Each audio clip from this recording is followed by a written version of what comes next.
For the people of Europe, the long wait is over. The tension, the fear, the anxiety of a decade has lifted.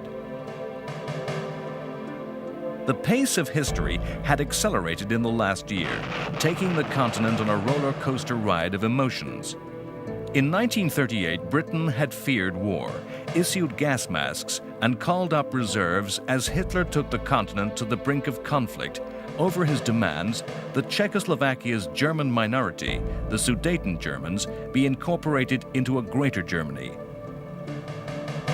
The democracies of Britain and France met with the dictatorships at Munich in perhaps the first modern summit meeting. The result is a settlement dictated to the Czechs that gives Hitler all he desires.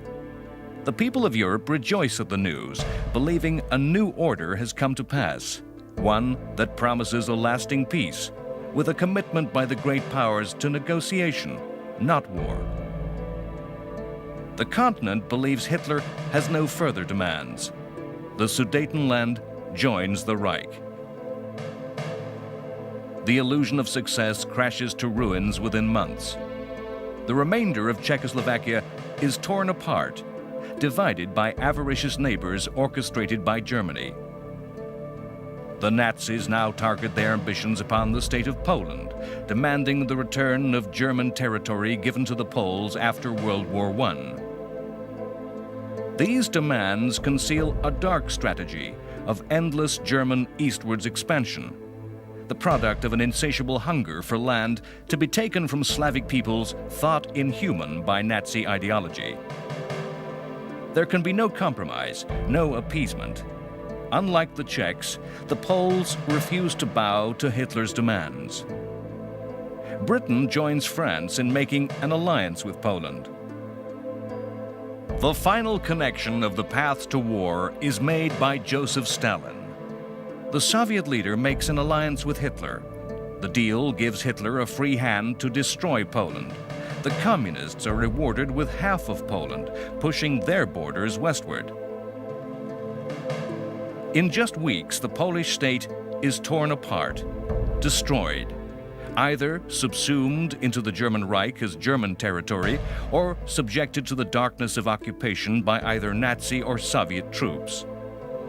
The Allies stand helpless as the country they promised to aid is overwhelmed. Modern armored and mechanized armies sweeping aside the cavalry and foot soldiers of Poland.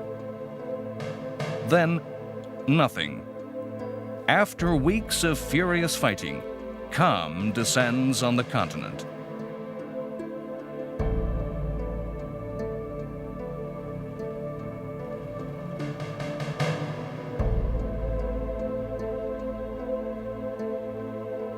The time that followed the destruction of Poland in just 5 weeks of frenetic activity came to be called the Phony War, the war that wasn't really happening.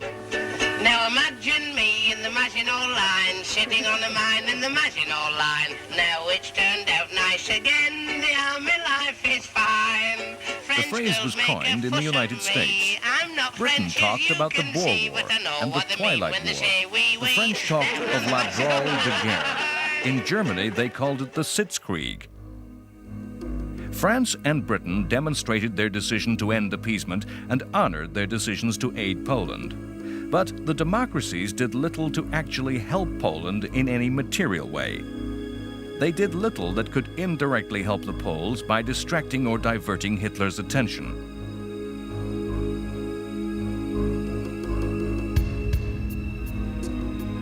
France's commander-in-chief, Gamelin, saw the war only in terms of defending France, repulsing a German attack. This mentality spread down throughout the French army. No attempt was made by France's heavy artillery to shell German industrial towns, which were well within range.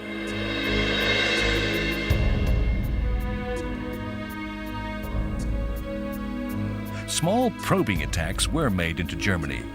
When the French reached the Siegfried Line, fortifications which were the German equivalent of France's Maginot Line, they stopped.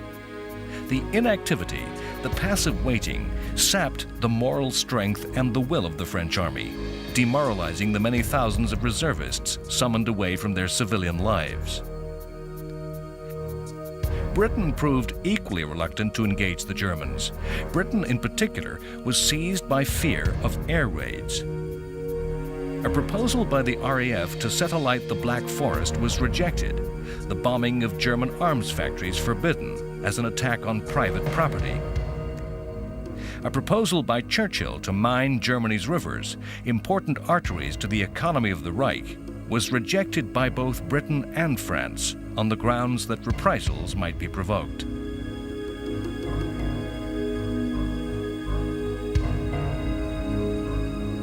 The first death of a British soldier did not occur until December 1939. This was in severe contrast to World War I, when, in the same time, 50,000 British servicemen had died.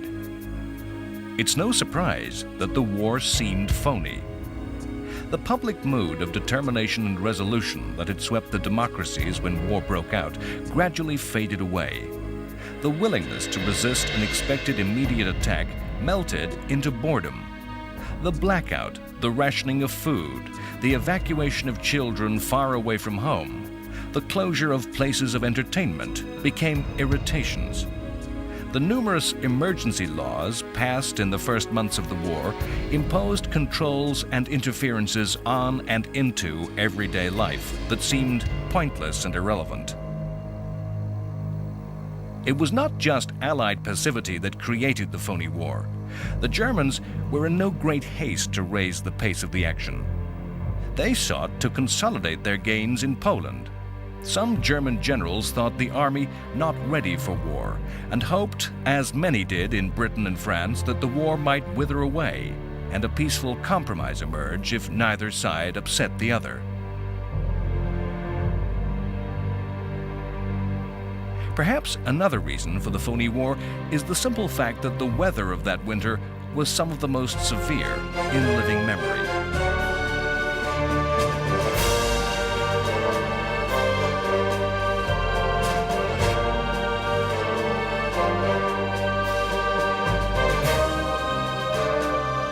It was only upon the oceans did the war seem real, not phony. Germany's naval strategy was to attack enemy ships wherever possible, using both surface raiders and U-boats. In the very last weeks of the peace, numerous surface ships had slipped out of German ports and disappeared into the expanse of the ocean. The entire U-boat fleet put out to sea and took up position in the Atlantic. As war broke out, immediate attacks began upon merchant shipping, with clashes between the naval forces. The anchorage of Scapa Flow in Britain's far northern Orkney Islands was used as a forward base by the British fleet in attempting to seal the North Sea. On the night of October 13th, a German U-boat daringly entered the anchorage and torpedoed the huge British battleship Royal Oak, which capsized with the loss of 833 British sailors.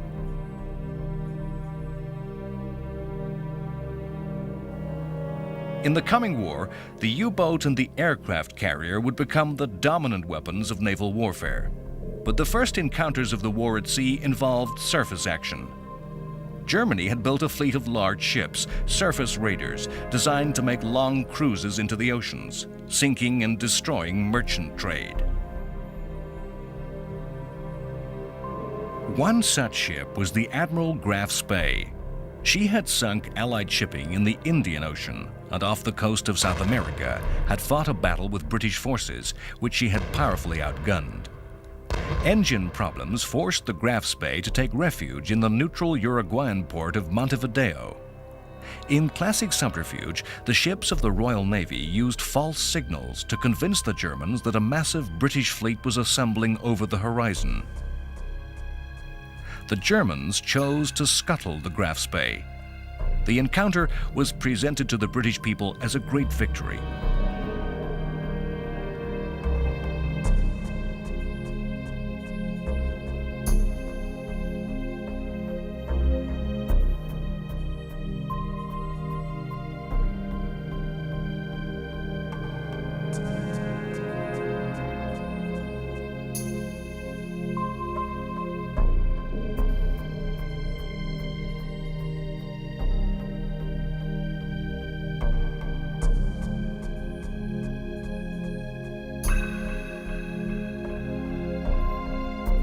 The Graf Spee had taken many British prisoners and transferred these to her supply ship, the Altmark.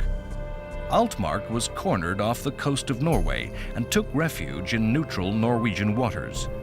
A team of British Marines daringly stormed the Altmark, the British themselves violating Norwegian neutrality, and rescued the prisoners.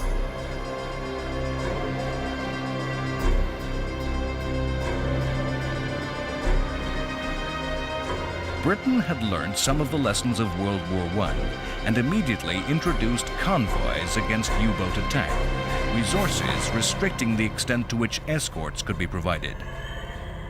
Churchill, as Britain's First Lord of the Admiralty in charge of Britain's Navy, showed the wild, maverick side of his nature, insisting that defense measures were not enough and demanded search and destroy patrols be launched against submarines. This was against all advice that this was proven to be a poor way to deal with U-boats. Churchill rejected the advice of the admirals. The result was that the British aircraft carrier the Courageous was sunk, and another badly damaged.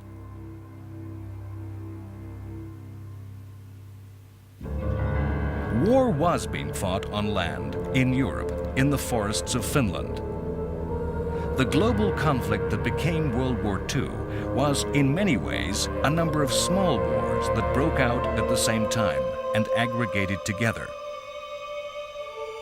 One such conflict was that fought between Finland and the Soviet Union. The fighting that broke out at the end of November 1939 was the direct outcome of the Nazi-Soviet pact, in which Stalin demanded Finland become part of Russia's sphere of influence. The fighting was a result of Finland's rejection of Stalin's demands that their shared frontier be moved further into Finland and that Finnish islands be given to the Soviet Union. The Russians feared invasion and wanted to push their borders further west, as they had done in Poland. Stalin was prepared to offer compromise, but the Finns saw the USSR as an implacable enemy and believed that concession would only bring further Soviet demands. Russian forces attacked across the whole length of the border. The Soviet Union mounted a full invasion of Finland. The Russian soldiers were told that Finnish workers would rise to welcome them as liberators from capitalism. The Finnish army was small and poorly equipped in nearly every aspect. However, its troops had been intensively trained to operate in their native forest terrain, to operate in the dense woods of summer and the depths of winter snows. What's more, the Finnish soldiers were motivated by a fierce and determined patriotism. The Russians outnumbered the Finns by more than 150%. Their imagined easy advance ended in stalemate.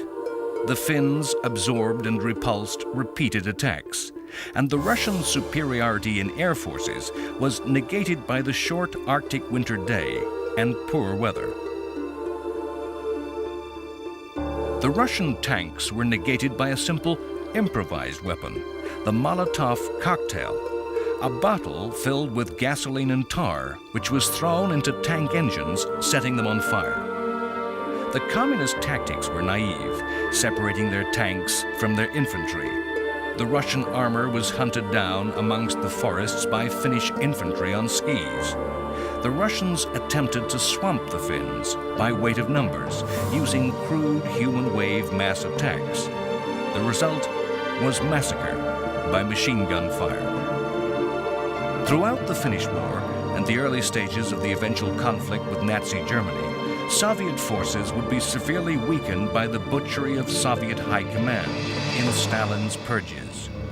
The communist dictator destroyed the leadership of his army through a paranoid fear of plots and planned coup d'etat.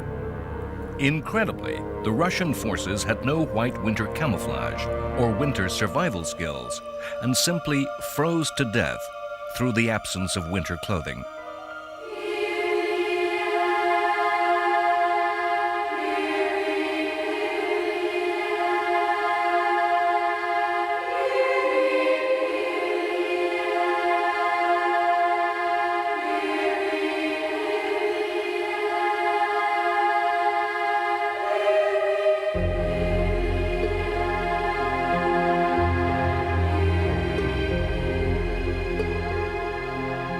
Finland appealed to the League of Nations.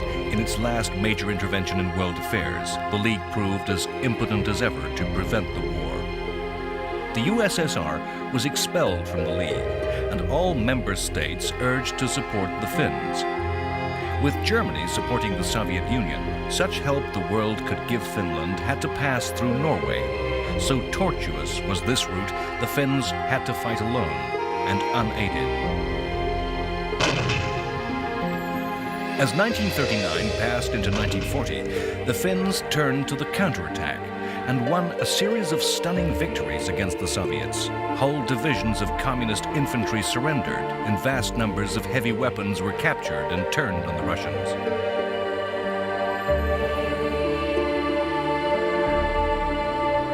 The Finnish successes brought the Russians to the negotiating table.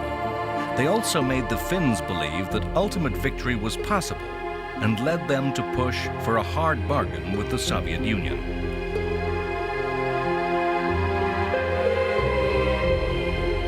These tactical successes were a distracting illusion from the true strategic position, that Finland would, in the long run, be crushed by the sheer weight of her larger neighbor. Finland was falsely encouraged by a British and French plan to aid Finland. In reality, this was a plan to seize neighboring neutral Sweden's iron ore deposits.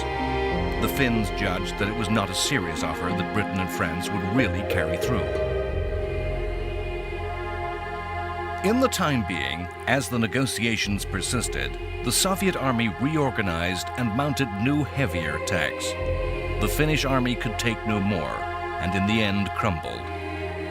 Early in March 1940, the Finns signed an armistice with the Soviets in Moscow. The USSR could have pushed on to total victory and occupied the whole of Finland, installing a puppet communist government. Yet they did not. They accepted territory, more than they originally demanded, but still leaving Finland's democratic institutions and the bulk of her territory intact. It may be that the Soviet Union wished to avoid war with Britain and France, and wished for freedom to negotiate in the new Europe. In fighting Finland, the Soviet Union lost more than 200,000 men to the Finns' 25,000. The Red Army lost credibility, and its final success was ignored by the world. The war drove Finland, a democratic nation, a natural ally of Britain and France, into the arms of Hitler. As soon as the peace between Russia and Finland was concluded, secret approaches were made by the Nazis, who saw Finland to be an ally in the coming final conflict, a war of destiny to destroy Soviet communism. Germany supplied Finland with new modern equipment, and the Finns rebuilt a modern army and planned for revenge against Russia.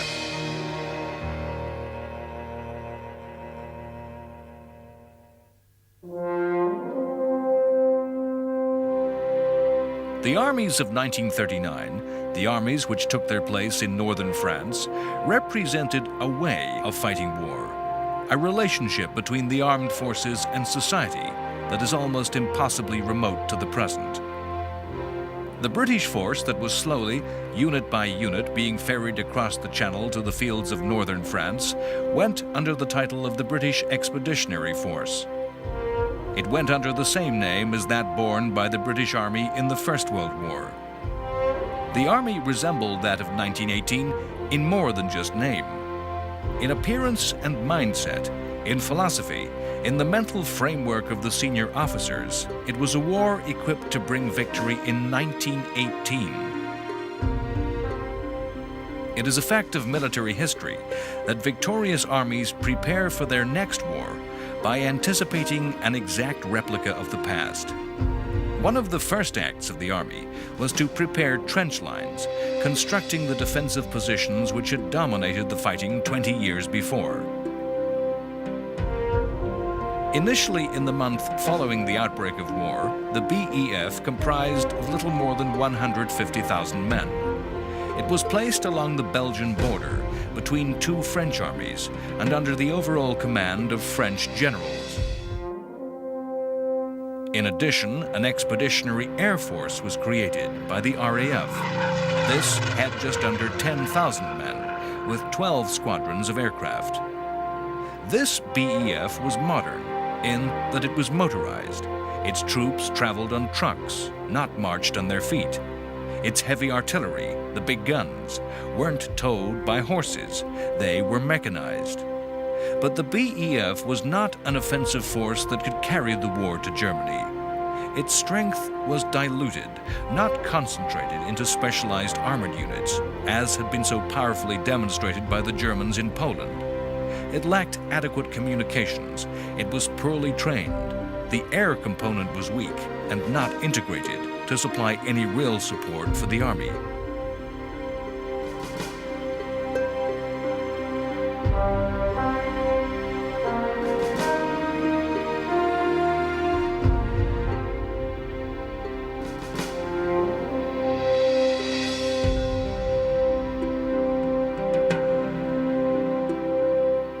Through the winter, the BEF dug trenches, caught up on training, and waited to see what would happen.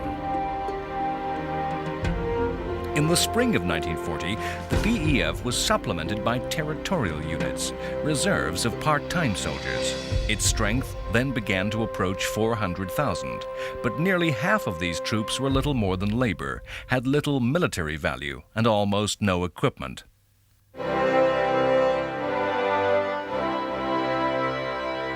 The BEF conformed to the traditional pattern of what Britain expected of its soldiers. Traditionally, the British Army was small and used to police less technically sophisticated civilizations within the worldwide empire. A small number of disciplined soldiers with technically advanced weapons were able to control large subject populations. The soldiers that manned this army were by tradition professionals, seeing soldiery as a job rather than a patriotic duty.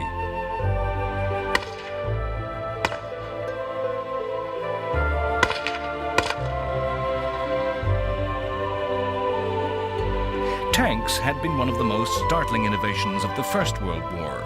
They had developed from agricultural tractors as armored vehicles to cross the morass of no man's land into the hail of machine gun fire that had made conventional charges by infantry with bayonet and by cavalry with sword or lance bloody killing grounds. Tanks had played significant roles in the great victories of the British in 1918. But amidst the confusion of the war, to read the true potential of the weapon required a leap of imagination that was made difficult by the Allied victory.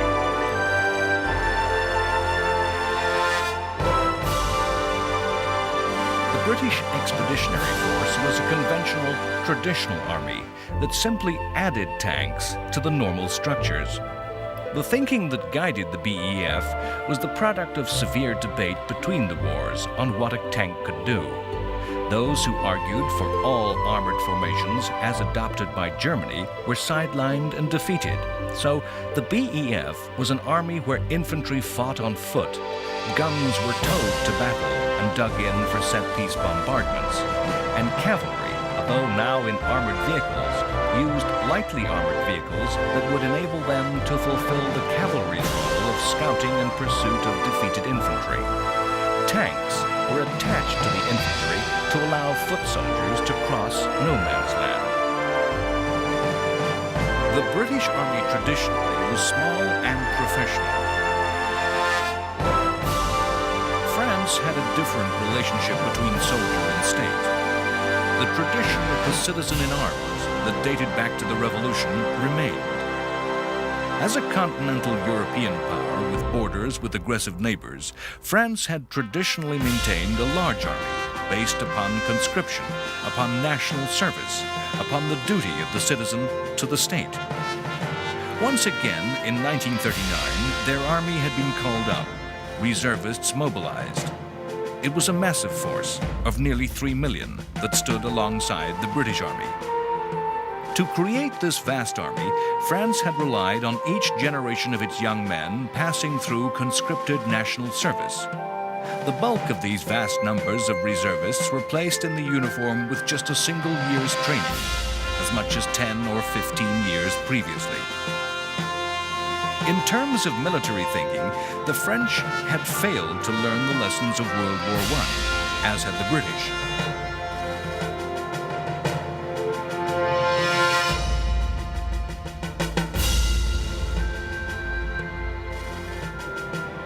French tanks were over 3,000 in number, the equal of those in the German army, and were technically high in quality.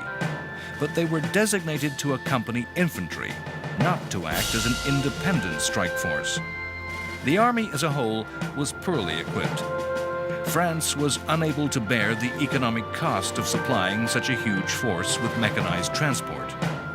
Most of France's guns were towed by horses. They were still horse cavalry regiments. The infantry marched on foot into battle. Orders were sent by messenger, not by radio or field telephone. The nation which went to war was, however, confident of victory. Opinion polls of the citizens that were soon to wear uniforms showed that 75% of France supported military action against Hitler over Poland. Generals have always stressed the need for focused goals. In this, the French army was devoid of inspiration. Its only goal was to resist. France's army thought the lesson of World War I was that the defense held the upper hand in combat, that the machine gun, in entrenched positions, could defend against battalions. This had been the hard-learnt lesson of France's Western Front. For the French soldiers defending their country's western borders, the defining moment in the history of World War I had been the Battle of Verdun, a complex of forts on the Western Front that had been resolutely defended to the death, with hundreds of thousands of casualties on both sides. France saw the path to victory in 1939 as making their whole country into a new Verdun, against which Germany could be provoked to attack. Attacks which would break against the fortress walls so decisively that German strength would be destroyed. This tactic produced the Maginot Line of forts, a fantastic complex of defenses.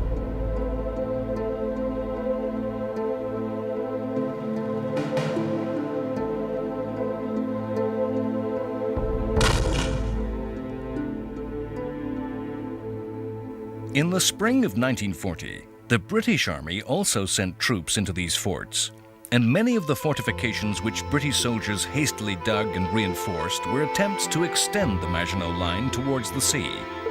Economy had ended the line at the Belgian border.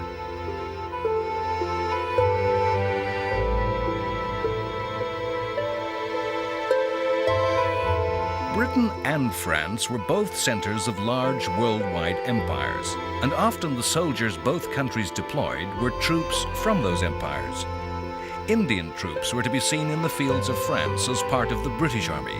France deployed many troops from its Army of Africa. Some of the forces that were being assembled against Germany were Poles who had undertaken incredible journeys, escaping via Hungary, Bulgaria, Turkey, and the Middle East to somehow link up once more with their British and French allies.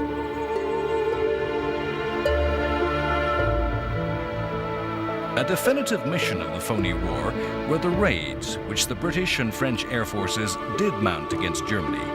These were raids of leaflets. In the early months of the war, Britain in particular clung to the belief that Germany might still be persuaded to listen to reason and negotiate a peace. For several months, the Royal Air Force scattered leaflets all over Western Germany, setting out a logical, reasoned case against Nazi expansion into Europe. There appears to have been no effect on public opinion in the Third Reich. The only value of the raids was in training crews in navigation over Germany at night. Neither German, British, nor French air forces sought combat during the Phony War. Attacks were made on shipping, and photographic reconnaissance was made.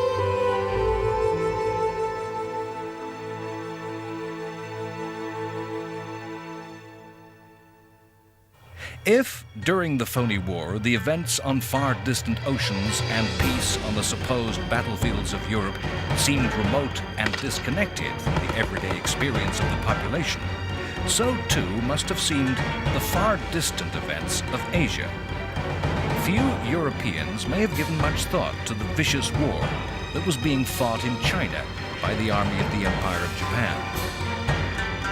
Little did the people of Europe envisage that the war in Asia would link together with the fighting in Europe.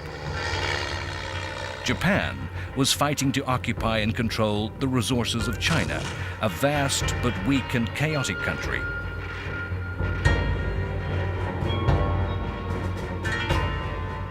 Japan sought to eventually replace the European powers as the imperial master in Asia. European colonies, such as Hong Kong, strengthened their defenses, fearing the war might spread across from China.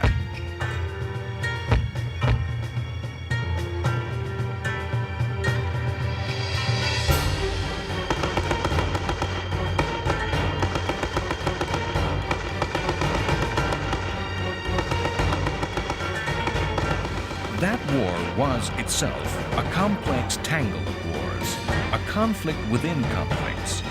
China fought Japan, but within that war, two Chinas fought Japan. The nationalists, the official government of China, and the communists, the alternative government. Within this war, the nationalists and communists continued their own civil war. Japan pioneered the strategy of extending the war to the whole of the enemy, both civilian and soldier alike. A series of brutal campaigns from the air and the ground massacred innocent civilians to intimidate and cow the Chinese population.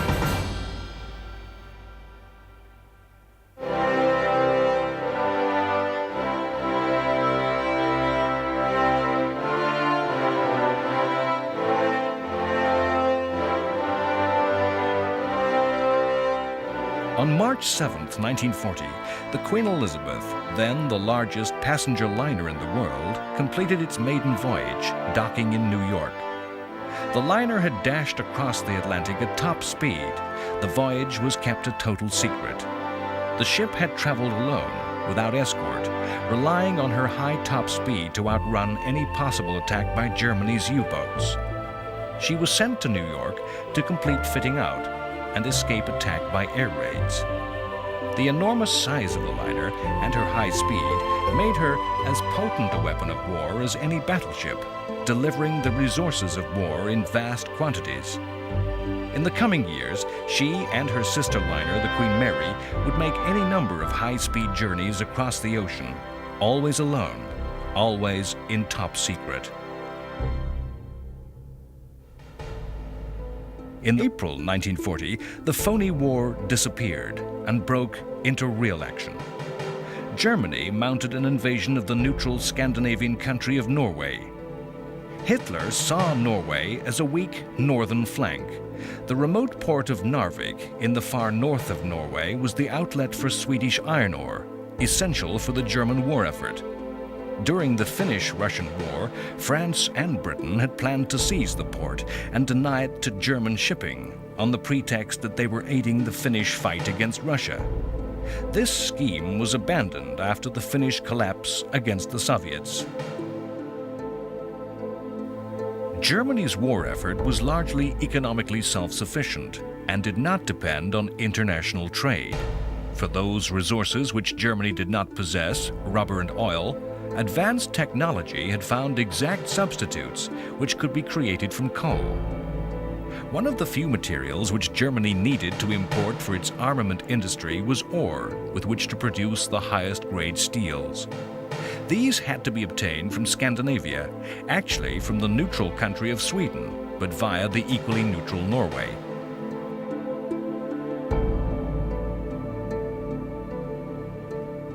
Britain's war of resources was dependent on free Atlantic sea trade. Shipping came under intense attack, and the Battle of the Atlantic between the two navies was to become a crucial conflict of the war. For Germany's navy, the key problem was access to the open sea. Germany's coastline was short and easily closed off by the opposing British. The German navy had already put to sea before the war had broken out. Now, as the conflict extended, The key resource for the German Navy was to gain further coastline from which to base U-boats and surface raiders. The coast of Norway, with its fjords and deep inlets, provided a series of harbors and bases to the Germans that would enable them to threaten merchant shipping and evade the efforts of the Royal Navy to counterattack. Norway and Sweden were countries walking the tightrope of neutrality. In a war which depended on internationally traded materials, it would be increasingly difficult to remain neutral and have neutrality respected. If Germany violated Norwegian neutrality, so did Britain and France.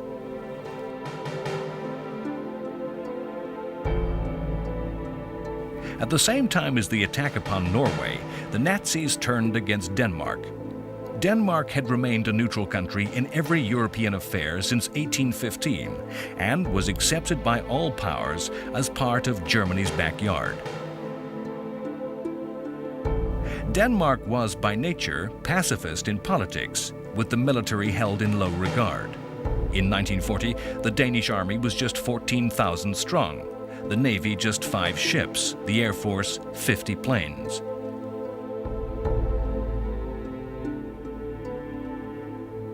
The invasion of Denmark began at 4:15 a.m. on the morning of April 9th.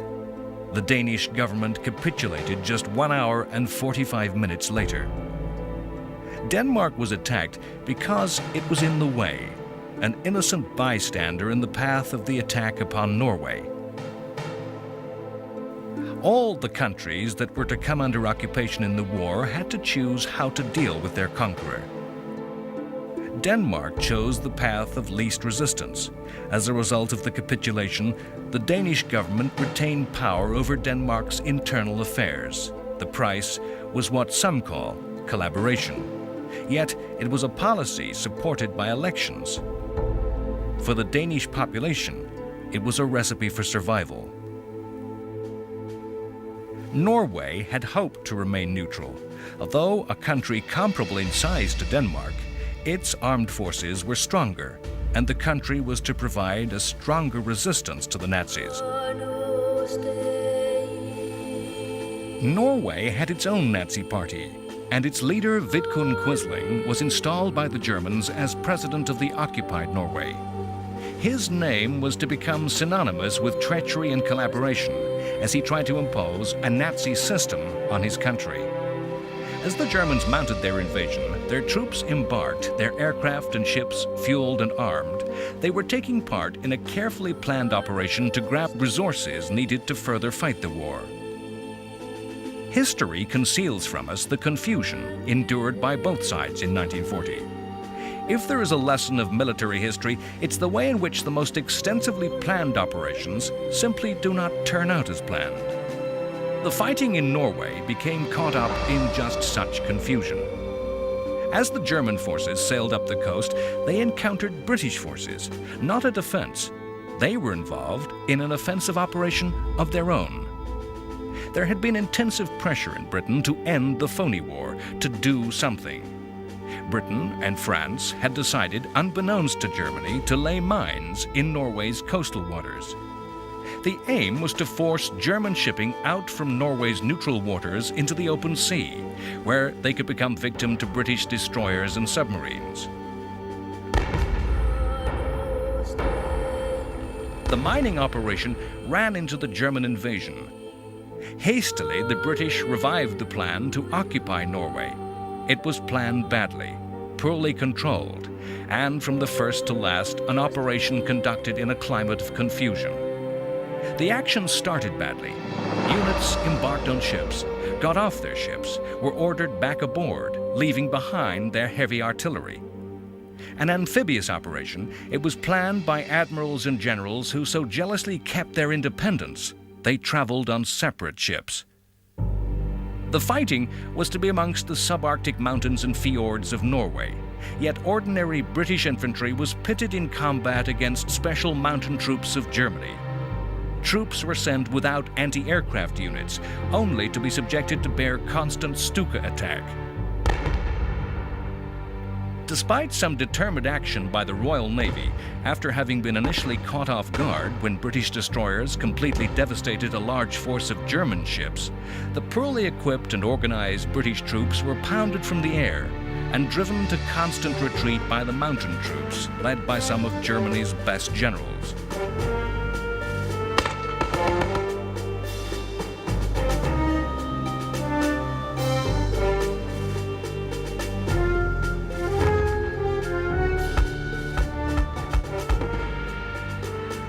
After just 2 weeks of fighting, the Germans were in complete control of the south of Norway, and British and French troops were undertaking the first of what were to be a series of desperate evacuations by sea.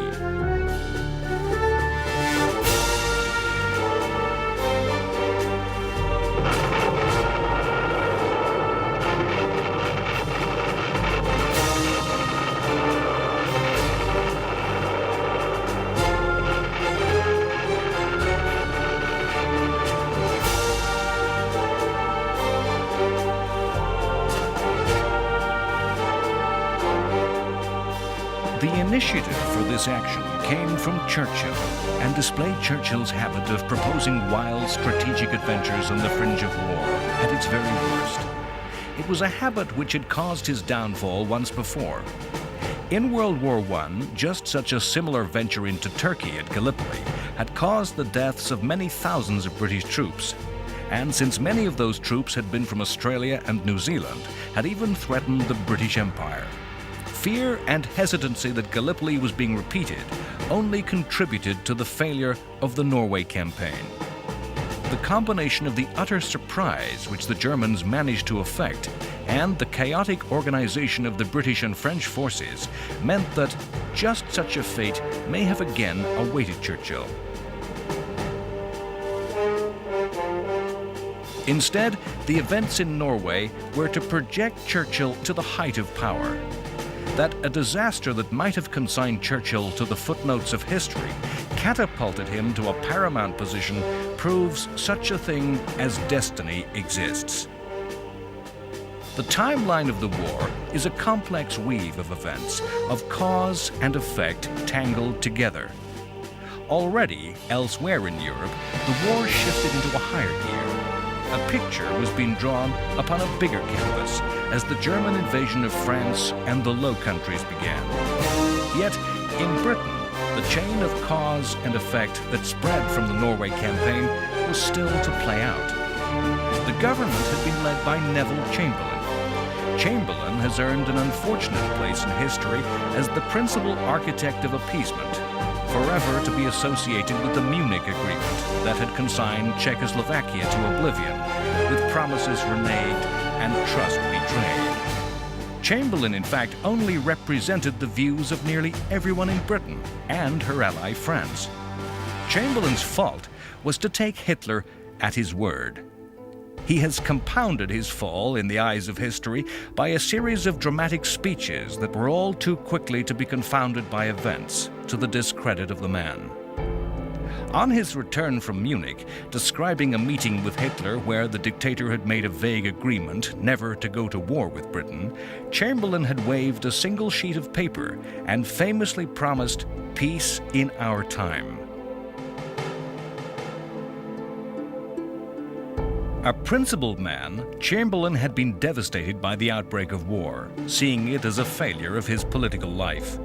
The conduct of the war, its phony nature, was as much a product of Chamberlain's clinging to a desire that somehow a peace might be grabbed, even at that late stage. While Chamberlain led Britain, no bomb ever fell on German territory. After 6 months of the phony war, on April 6th, as the Germans were leading their invasion fleet for Norway, Chamberlain had made a speech where he famously declared, "Hitler has missed the bus." Chamberlain confidently predicted victory, arguing that Hitler had failed to act while Britain and France were still arming for war. Once again, Chamberlain's words were soon to be ridiculed by events as the war began for real. A debate in Britain's House of Commons was called to discuss the Norwegian campaign. The House met for 2 days in continuous session. Member after member rose to criticize Chamberlain. Aged war heroes came to the house in uniform and medals and stood in condemnation. Famously, Leo Amery, one of the most senior members from Chamberlain's own Conservative Party, quoted words from Oliver Cromwell, spoken in the House 200 years previously. Pointing at Chamberlain, he said, "You have sat too long for any good you have been doing. Depart, I say, and let us have done with you. In the name of God, go." A vote followed. Chamberlain's party deserted him, and the government's majority of 200 was cut to 81. The result stunned Chamberlain, and, visibly shaken, he left the house with chants of "Go, go, go," resounding in the chamber. Chamberlain, in fact, did not relinquish power easily. He asked the opposition parties, principally the Labour Party, to join a coalition government. The Labour leader Attlee refused, saying Labour would only serve under a different Prime Minister. Chamberlain held a meeting with King George VI, Churchill, and the most senior minister, Lord Halifax, who was Britain's Foreign Secretary. Halifax was the choice of those in government to succeed Chamberlain. The King asked Halifax to form a government. Halifax declined. Uncharacteristically, Churchill achieved his life's ambition by remaining silent. Churchill was chosen because of his dissociation from the politics of appeasement. He alone, of politicians outside the central establishment of British politics, had an arsenal of political and strategic creativity, coupled with instinctive, innate, and powerful talent for the game of war. He himself later remarked on his taking office, "I thought I knew a great deal about it all, and I was sure I should not fail." As he became British Prime Minister, Churchill regarded himself as fulfilling a personal destiny. Churchill's rise to power was the last act of a course of events started by the fighting in Scandinavia.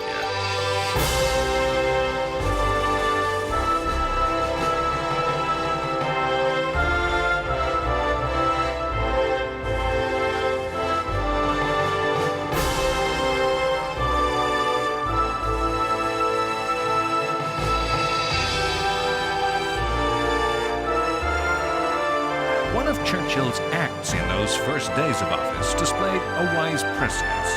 Taking the advice of RAF officers, he forbade sending more units to France, reasoning they would be fighting a lost cause. These planes had a place in another battle, the Battle of Britain, that was to follow. Churchill was a natural leader, a natural strategist, but in those first days he was incapable of influencing events. Already, history was swirling about Britain, her leader, and her people. History which was already swamping Britain's French allies under an avalanche of war. Next time, on World War II, The Complete History. The population of Europe comes to yearn for the years of the phony war, as all expectations of victory, all predictions of how things will be, are wiped away in weeks. As the German success in Poland is repeated and magnified by a new, ever greater blitzkrieg of armored war. The Maginot Line is bypassed, and the British and French armies are drawn into a simple German trap, cut off, surrounded, with their backs to the sea.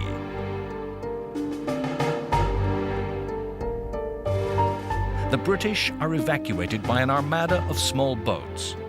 In the miracle of Dunkirk, the army is saved to fight again. The Germans swing south and destroy France. The ancient dominant power of Europe is defeated in weeks and forced into humiliation of surrender by a vengeful Germany. A weary and defeated France descends into a hell of occupation and the shame of collaboration.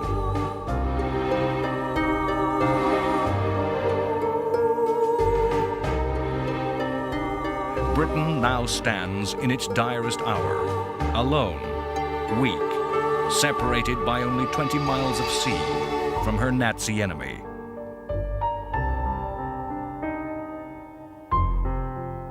The people of Britain experienced the terror, the fear that other European powers have endured, the fear of invasion, of subversion, of occupation.